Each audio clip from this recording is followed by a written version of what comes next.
दिसंबर था एक झटका, 6 दिसंबर था एक झटका, 6 दिसंबर था एक झटका, ढांचा टूटा जैसे मटका, ढांचा टूटा जैसे मटका, पलट गई सरकार, हिंदू जागो तो, जागो तो, जागो तो एक बार, हिंदू जागो तो। जागे थे भाई संगी दीवाने, जागे थे भाई संग दीवाने, भर दिए सारे बंदी खाने, भर दिए सारे बंदी खाने, जागे थे भाई संगी दीवाने, जागे थे भाई संग दीवाने, भर दिए सारे बंदी खाने, भर दिए सारे बंदी खाने, पलट दी सरकार, हिंदू जागो तो, जागो तो, जागो तो एक बार, हिंदू जागो तो। 11 सितंबर 2025 वर्षगांठ पिछले वर्ष के आंदोलन की। आज के इस कार्यक्रम में मिश्रित भाव मन में उत्पन्न हो रहे हैं। एक तरफ वो शौर्य का भाव है जिसके लिए आज हमने शौर्य स्मृति दिवस का ऐलान किया कि पूरी सनातनी एकता बिना किसी नेता, बिना किसी झंडे के, किसी जिहादी ताकतों को जवाब देने के लिए सड़कों पर आई। उस एकता को नमन करने के लिए शौर्य स्मृति दिवस। और दूसरी तरफ वेदना का भाव ये कि जब वो सनातन की भीड़ अपने हक की आवाज उठाने के लिए आई, माताएं बहनें बुजुर्ग थे, तो प्रदेश की सनातन विरोधी सरकार, जो कि पहले ही कह चुके थे कि हम तो सनातनी ताकतों को हरा के आए हैं, उन्होंने उस सनातनी आंदोलन का दमन करने के लिए सनातन लाठी चार्ज किया। इसके लिए आज ये प्रतिकार का भाव, इसलिए प्रतिकार दिवस। तो ये मिश्रित भाव थे साथियों। जो वो पिछले वर्ष भीड़ यहाँ सनातनियों की आई, वो अनायास नहीं आई। वो काफी वर्षों की वेदना टीस मन में दबी थी। वो भाव सिर्फ एक अवैध मस्जिद या अवैध मदरसे का नहीं था, भाव था लव जिहाद की पीड़ा का, भाव था लैंड जिहाद की पीड़ा का। आज हमारी कितनी बहन बेटियां गायब हो रही है और वो कहां मिल रही है सबको पता है। उसके पीछे किन का हाथ है? इन जिहादी तत्वों का हाथ है, धर्म विशेष के लोगों का हाथ है। वो वेदना थी, इसके पीछे वेदना थी लैंड जिहाद की। पूरी जमीनों का अतिक्रमण करके मज़ारे मस्जिदें बनाते जा रहे हैं। तीसरी वेदना थी डेमोग्राफिक चेंज की। जो जगह जगह 100 रुपए का काम नहीं, 1 लाख रुपए की दुकान किराए में लेके बैठे हैं। कहां से किराया निकल रहा है? वेदना वो भी थी। और वेदना वो भी थी जो फरी वाले यहाँ पर जब गुजरते थे धर्म विशेष के लोग, माताएं बहनें उनसे फलों का भाव पूछती थी, तो वो क्या फब्तियां कसते थे, क्या कमेंट देते थे, वेदना वो भी थी। तो 11 सितंबर 2024 को यहाँ का सनातन समाज जागा, सड़कों पे आया और हम पूरे गर्व के साथ ये बात कहते हैं कि उस संजौली के आंदोलन ने हिमाचल नहीं, शिमला नहीं, पूरे देश की स्थिति बदल दी। कई राज्यों की राजनीतिक व्यवस्थाएं बदल दी।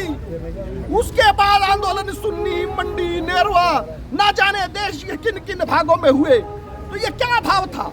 क्या संजौली के आंदोलन की देखा देखी आंदोलन हुए? नहीं, यह पूरे देश में यह पीड़ा का भाव था कि इन जिहादी लोगों ने जो जिहाद की मानसिकता फैला के रखी है, इससे आदमी त्रस्त था। तो वो सनातन समाज सड़कों पर आया, अपना रोष प्रकट किया। आज भी स्थितियां नहीं बदली मित्रों, आज भी स्थितियां नहीं बदली।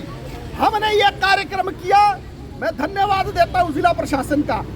हमने जिला प्रशासन को कहा कि हमें आप कार्यक्रम करने की अनुमति दीजिए, तो प्रशासन ने कहा कि हिमाचल प्रदेश में डिजास्टर मैनेजमेंट एक्ट लागू है, एक व्यक्ति का प्रदर्शन करना भी अवैध है।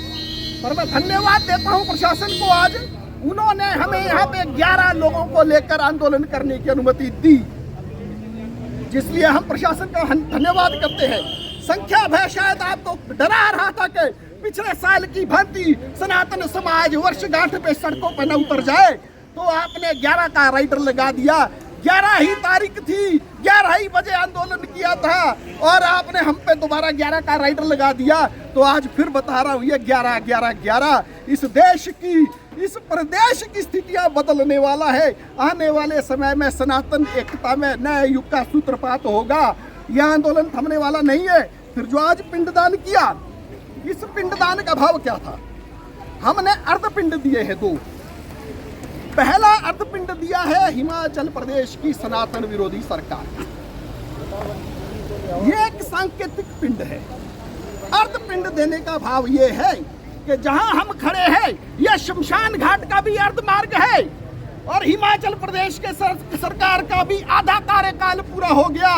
और ईश्वर से हम ये कामना करते हैं कि हे ईश्वर, जो ये सनातन विरोधी सोच है, सनातन विरोधी जो सरकारें हैं, ये अधोगति को प्राप्त हो, पूर्ण गति को प्राप्त ना हो। इसलिए हमने सनातन विरोधी सरकार और सनातन विरोधी सोच का पिंडदान किया है।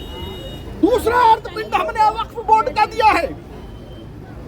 वक्फ बोर्ड का इसलिए दिया कि माननीय नगर निगम न्यायालय ने संजाली की मस्जिद को पूर्ण रूप से गिराने का आदेश दे दिया, परंतु वक्फ बोर्ड, जिसका कोई लीगल राइट ही नहीं था उस केस में अपीयर होने का, टिप्पणी भी की माननीय न्यायालय ने, उन्होंने जबरदस्ती इस मामले को सब जुडाइज कर दिया।